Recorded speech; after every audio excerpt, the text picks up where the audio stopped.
Hey guys, I'm out here at the range today with the Suburban Soccer Mom.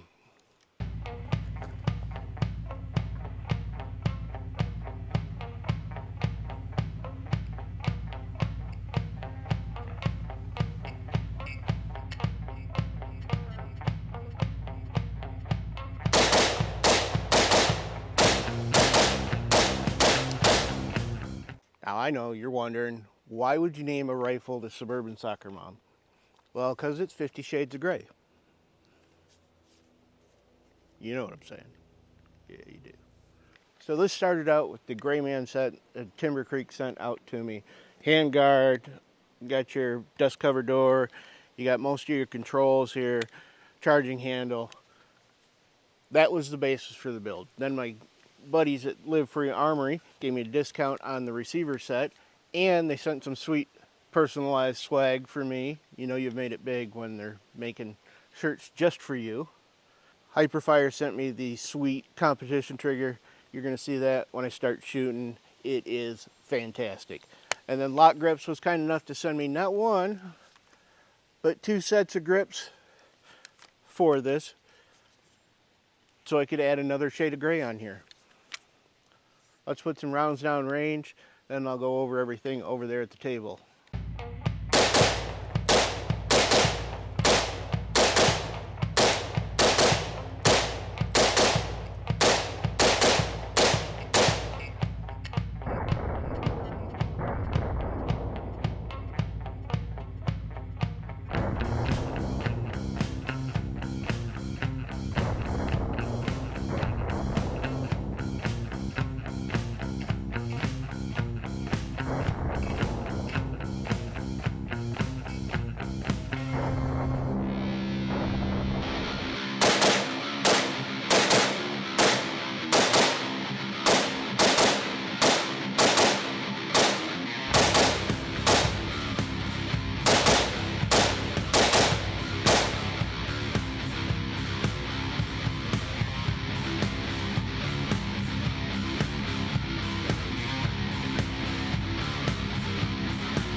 Just for the record, guys, that infinity target, taking those shots like a champ. 10 yards on there. Can't even tell. Hey guys, if you like this video, please hit that like button. If you think I've earned it, hit that subscribe, but also hit that bell so you're notified whenever I release a new video. Leave a comment down below, tell me what you think of the Greyman set. Let's get back to the video. Okay guys, there was the range portion of the build here. Let's take a look at what's gone into this one. Now, first things we started out with is the Greyman set here. That came with the handguard, dust cover, most of your controls. You got the buffer tube, came with your end plate as well. This is a Magpul stock in the gray that I added to it. A couple other small parts in there. So when you get it, you're going to have to inventory it. Make sure you got everything that you're going to need to build it, because there are a couple of the small things in there that you will have to provide for it. The Greyman set I got came with a bipod mount, came with a QD mount for the M-LOK if you didn't want to use the QD mount that's already in the handguard back here. And mine also came with a different brake than what's on here. This brake came with the barrel, and I really like that one. It looks pretty good on there, so I kept that one. Did not use the Greyman brake.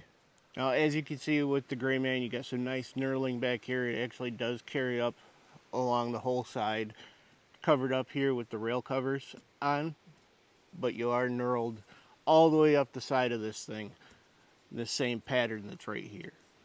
So it's really nice if you don't want to run any rail covers or anything like that. You do have some extra texture on here to give you a better grip on it. And of course it comes with a full pick rail up here on top if you're running the light with the pressure switch like I am. Plenty of room for that. Any other accessories. And of course you got it all the way up front and all the way here in the back, so you can put your backup iron sights on there if you're going to run them. Now I of course added the Vortex Strikefire 2 here. One of my favorite optics for a rifle. I really like just everything about it. I can go red or green. The only thing I don't like is I wish it was shake awake instead of having to turn it on every time. I've got the Streamlight ProTac on here. This is the 350 lumen version with the tape switch there.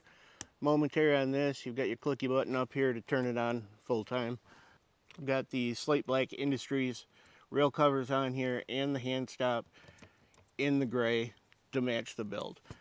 Nice little Monstrum offset scout mount here. If you're getting the 350 lumen version, it does not come with the M-LOK mount. It comes with the rail mount on it. The 1000 lumen that I got did have an M-LOK mount on it. Then you see down here we've got the Indian Hill Machine grip, so that you can put 1911 style grips on here. LOK Grips makes them specifically for this grip. If you're running a regular selector, they're supposed to fit just fine. This has the extended selector, so I did have to sand them down a little bit lower so that it would clear the selector. But as you can see, I got two different colors on here. This is the light gray and black. This is the just gray and black, keeping with the theme of it and getting another shade on there. If you're running just a regular selector like this side is, you're fine. It's cleared. Over here with the extended safety selector, you will need to sand them down just a little bit. They're G10. You're not going to hurt them. Then of course I'm running it with the Magpul MS4 sling. I like this one a lot. It's got the nice plastic buckle on there to slide your length on it. Get this thing nice and set up, and you never have to worry about it because you know it's a Magpul sling. Then of course I built it here on the Live Free Armory receiver set. This is the tungsten Cerakote on this one. So let's take it apart if we were going to clean it. And you can get a little better look at the HIPERFIRE trigger in there. Now I picked up the Outer Wild nickel boron bolt carrier at NRAM, put that in this build. I've got an Armispec silent recoil spring in there. I love these in there. You never hear that spring with your spring in there. Plus you can run them without the detent, so you never have to worry about that detent failing on you. Easy to change out if you need to change your buffer weights, anything like that. Just pull this one out, put the new one in. So the HIPERFIRE, you can get them in the curved or the flat trigger bow on there. They all have that little plastic finger pad that you can put on there as well. This thing was sweet under fire. It's absolutely an incredible trigger. Now this one is not a cassette type trigger. I usually put the drop-in cassettes in. This one was all the parts, you had to put it together, and then where the springs are on that is a full other unit. That was easy to put in because it all locks in on the hammer and everything else in there. So that part was easy to put in. The rest of it was a little bit of a pain because I'd never put a actual trigger in. I've always put the cassettes in. And of course, you know, you're not getting a whole lot of look on there, but that thing is a very, very nice trigger.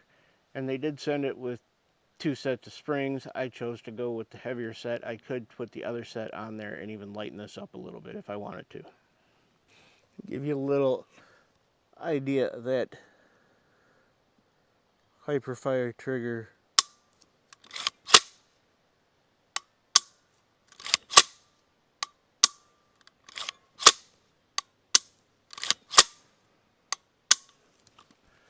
That thing is super nice.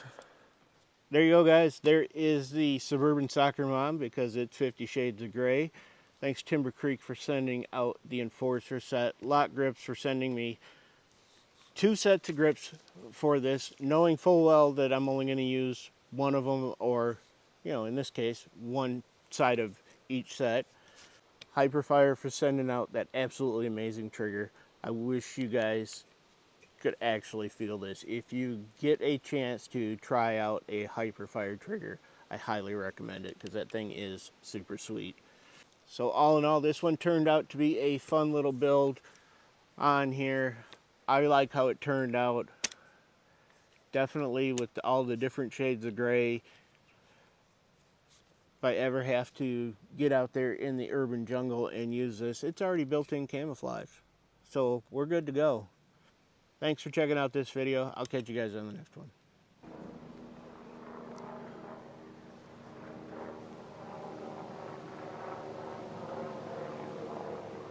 I'm working here. Feds. Fed.